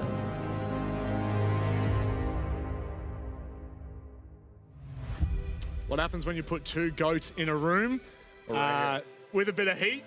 We're right here, the 2 goats in the room. Okay, relax. What are your thoughts on that one, Lax? A very interesting prospect for a piece of content. Yeah, I mean, for the people who are unaware, which I'm not sure how many that are, but for people that are brand new, Pengu actually kind of went at Shaiko, as you heard. They thought he was cheating. They thought, you know, it was kind of not typically things you see, but Shaiko has proven time and time again that he is that player that Pengu met back in the day and still showing up today. Maybe not in today's matchup, but yesterday's for sure. Nice to see a full circle moment, you know, the old being able to respect the new in a way, even though Shaiko's been around a little bit. So it's nice to see that. And also, he needs a hammer. Very beautiful cinema to be in an actual cinema theater to do it. Well, thank you very much for joining us, gents. It's been an absolute pleasure for the kickstart of the day. However, I'm not the only Aussie that's about to grace your screen. Dev Mata, what do you got for us? Hey guys, I'm here with Savage, and we're going to be playing a little game. Savage, how are you feeling? I'm okay. I'm all good, and you? Yeah, I'm doing great. Thank you very much. So I'm going to say a couple words, and you're just going to tell me the first word that comes to your head, all right? Okay, team secret. Diversity. Ooh, nice. SI 2026. Win. Whew. Paris. New. New? First time. I don't know. Sure, we'll take that. Chalet. Gunfights. Sure. All right. Mowgli. Aggressive. Rainbow Six. Life. Blackbeard. OP. And last one, Pengu. Go. Thank you very much. Okay, thank you.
And really just the general vibe of the Solar take, it has been pretty limp in terms of util and taking this ground. This is where a shield would have been great to have, but sadly they don't have it. They have to try and play with kills, and somehow June misses out on that. But Noah is there with the trade. Bappenho goes down to the smoke canister, and a Glass in a 1v2. Player has it all to play for. Well, that's not going to help fill his lungs with any hope. They know exactly where he is, they know exactly where he needs to go, and they know exactly what kind of operator he is. You just have to make sure he's not able to get that quick swing pick on towards you. 2 versus 1, and yeah, how else was that going to go? Instantly locked in, instant start, and you got to give credit there, obviously, Enterprise. They went for something a little bit sharp. They threw everything at it, they got a couple of kills, but Secret just locked it down. If you're going to go Solar direct on that take, it is very simple because you don't need a massive amount of map control. You don't have to take control of library and do the whole clear, that whole song and dance. You can just go trophy, which is very easy to take because there's a lot of cut-off windows and you stop roamers being down there. And then you just sit on the Solar repel. But if you want to make that work, you need to have a great sense of utility and also players who can play on the crossfires. You think about the cut-off points, big window, over towards bathroom, over towards piano, even a backstab towards the office door, in through the balcony. Those are weak points that you need to put pressure on. If you're only fronting up from Solar and just pushing one way, it's so easy for defenders to sit there and just hold an angle. There's no the util that they've tried to stop the defenders playing in that bomb site is a gridlock. Yeah. Gridlock thrown just in Solar, I mean, it makes no difference. Secret aren't going to enter into that. They're just going to sit and use the lines of sight that they've made. They need to do more. They need to put more pressure on Secret. That's too easy for them. Talking about making things too easy, and probably the game that you and I talked about and covered in Stage 2 that adds a bit to this statistic, Secret. Their attack and defense rates on this map, only 27% on defense on Chalet. They cannot really find the strength on this side of things. 68% on their attack. They know the side of this map that they prefer. They know where they want to get themselves locked in. Do you know what I love as well? You've basically just described the 4-2 split on Chalet, which is what we're used to. Yep. You know, so yeah, I think for Secret, the more defenses they can get, the better, because we know how good of an attacking side they really are. And that's it. Unfortunately, it's a little bit more 50-50 from the side of Enterprise. They're looking at about 57 on the attack, but technically better on their defense, 42. So they're split. They're probably after at least that 3. See if they can try and put the pressure on and try and keep things a bit more stretched away, whereas Secret are happy with 2 as their opener. You can see all the pressure coming in. They're trying to get Noah. Look at them shepherding him onto that opening, but it's Mowgli that gets player. We talked about the importance. We had the graphic comparing the 2 players beforehand, and well, now they've got to peel away, pull back, and where even did that happen? Mowgli took a little bit of damage, but they've lost the Twitch. I believe he swung from kitchen corridor and was able to pick off the Twitch.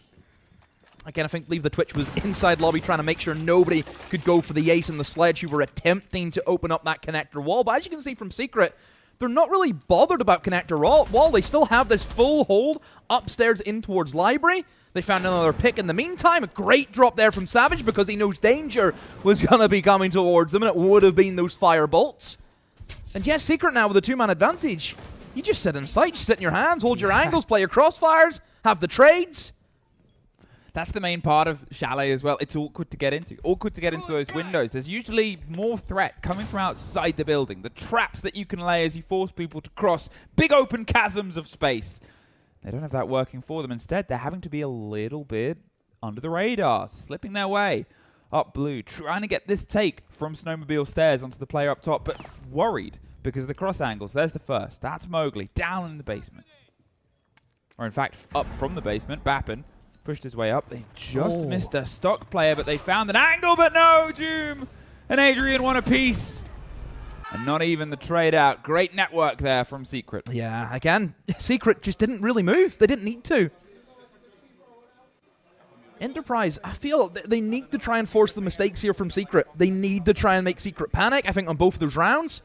Secret have just been so comfortable. You know, they've used their util. They've got the picks when they need to. They give them that advantage. And then they play it safe. Just not a lot happening for Enterprise. Would you like to know a fun fact about the stats of this tournament so far? No. Oh. Go on then.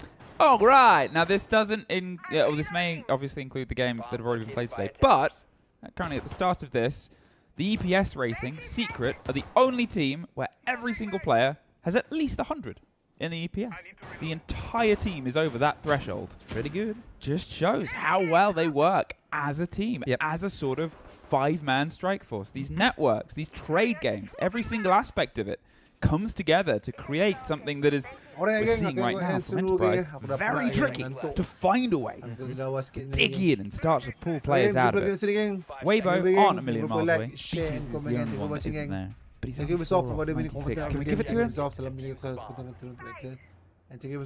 No. Okay. Oh, go on then. Oh, congratulations, Weibo. You also get the accreditation. Ooh, waiting for anybody to try and make a friend here, but would you say this is a bit of a cautious lineup here on this approach? Yeah, I think you see the Blackbeard be brought in, the Lions there. Just going to give that a little bit more of a control to it, even the Deimos, to see if, if somebody's been droned out, you can spot somebody, you get the Deimos, he give you that active information.